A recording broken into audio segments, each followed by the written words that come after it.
अस्सलाम वालेकुम दोस्तों, मैं साबिर हुसैन एक दफ़ो ॿीहर अवांजी ख़िदमत में। असां गुज़िरियल वीडियो में पढ़ियोसीं त टेंसेस मतलब ज़मान छा हूंदा आहिनि ऐं सम्झियोसीं त 12 टेंसेस यानी 12 ज़मान हूंदा आहिनि। ऐं अॼु असां जंहिं टेंस जे बारे में ॻाल्हाईंदासीं उनखे ज़मान सादो, ज़मान मुतलिक़ ऐं आदती ज़मान चयो वेंदो आहे, जंहिंखे अंग्रेज़ीअ में प्रेज़ेंट इंडेफिनाइट टेंस चइबो आहे।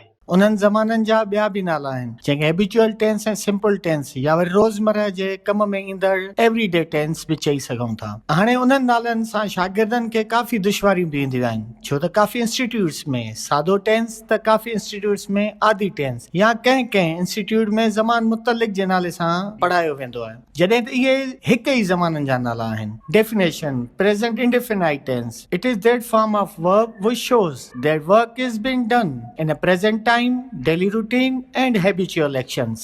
जीअं त असां सम्झियोसीं त जेको कमु हलंदड़ वक़्त में थींदो हुजे, जंहिंमें असीं पंहिंजी आदतूं रोज़मर्रा जा कम बयानु कयूं, उन्हनि खे ज़मान सादो, आदि या मुतलिक़ चयो वञे थो। हाणे कंहिं बि ॿोली खे ॻाल्हाइण, सिखण, सम्झण लाइ लफ़्ज़नि या जुमलनि जी ज़रूरत पवंदी, तंहिं करे असीं सम्झंदासीं त ज़मान मुतलिक़ जे अंदरि जुमला कीअं ठाहिया वञनि। Information of sentence structure using indefinite tense. जुमला ठाहिण लाइ टिनि शयुनि जी ज़रूरत पवंदी। सब्जेक्ट मतलब फ़ाइल जेको कमु कंदड़ आहे या कमु करे।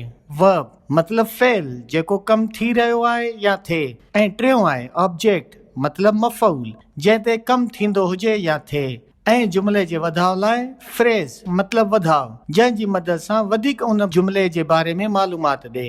हलो त सम्झूं हाणे उन्हनि जो इस्तेमालु कीअं कजे।